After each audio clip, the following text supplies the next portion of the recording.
Hello, future grandmasters. This is day 92 of the Journey to World Chess Champion.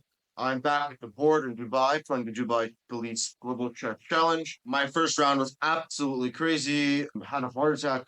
you know, my opponent was Theodora Injic, and she played very well. So let's see how the game went. D4, knight of 6, C4, 6, knight of 3, D5, G3. This is a Catalan. Bishop B4, knight B, D2. Usually they reply with bishop D2. Knight BD2 gives the opportunity to take the pawn because the knight can't recapture because of the pin. Bishop G2, I protect the pawn. A3, kicking the bishop. Bishop back D7, knight A5, knight D5 castles. And this is all theory. Bishop B7, A4, C6, E4. And here, I remembered a couple of things here, but it was all sort of blurry. It's a super complicated line, so I just decided to go knight back to F6. Here, white has a few options. My opponent went for knight G4.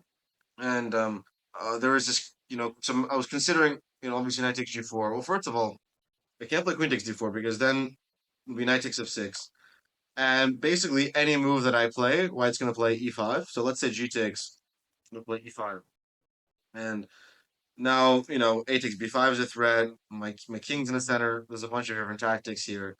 And this sort of bishop is super, super strong. So obviously this seems to be possible. I was calculating this. After knight f3, the move I didn't consider, but seems very strong is h5. The thing is that I just was so worried with my king in the center and all this initiative. I really wasn't sure how to evaluate this, and this seemed knight d7 seemed like sort of the safer approach. And after e5, knight d5, knight e4, I played h6. In hindsight, I mean, I should have just played h5, knight e3. But now I didn't really like committing with h5. I sort of wanted to keep my king. I wanted to keep the possibility of castling kingside and a queen's kingside. So I thought h6. Obviously, I wanted to stop bishop g5. That's why I played h6.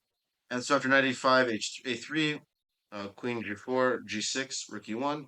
Now I play knight b4, bringing the knight to d3. And after bishop b2, I actually had played very well up at this point, but I had to play a bit of a sort of counterintuitive move, which is just to castle the king. And obviously, when you pawns at h6 and g6 and all these pieces looked a bit scary, but in reality, there's not much of an attack here, and I sort of just need to castle my king, and I can sort of just hold on because I have a pawn, and eventually I could play c5. B2 is also hanging, but so I got a bit nervous, and I had 27 minutes left. I wasn't really thinking much, and I saw she was low on time, and I played this sort of impulsive move h5. And then after queen e2, I started to think like, wow, I'm actually in huge trouble. It hit me right after I played the move, and that's sometimes what happens in chess. But at this point, castles was the actual only move to sort of be slightly better. Every other move is worse. So you can see how complex this position is. And after h5, knight takes, rook b1, I saw that, knight takes d7, rook takes. I saw all of this.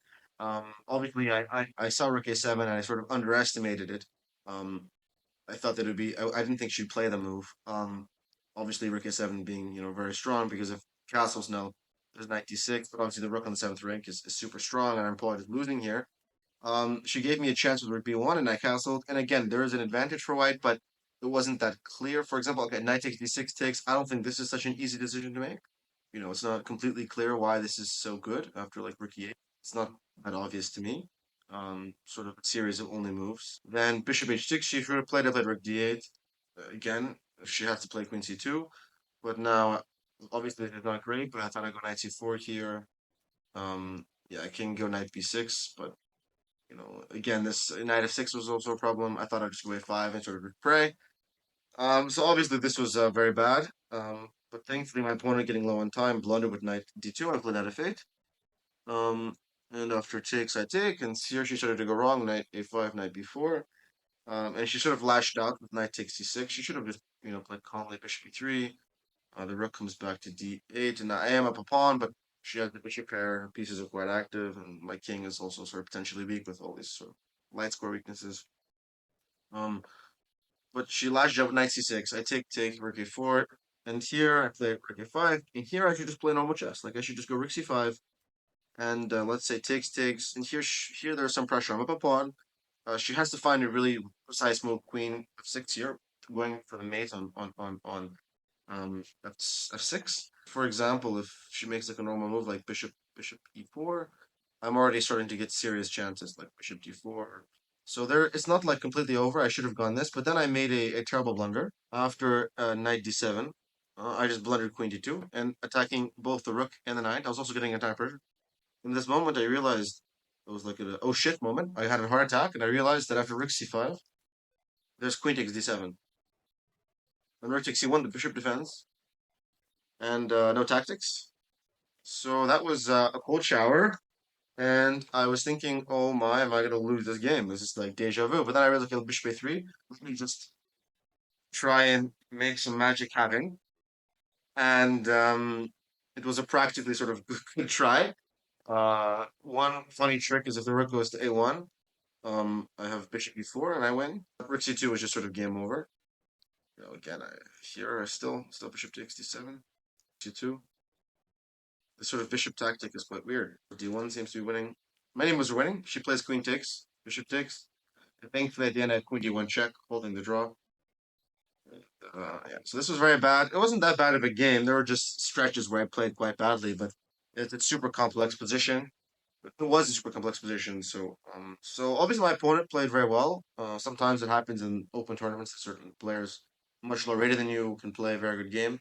It can happen, and I also didn't play my best chess.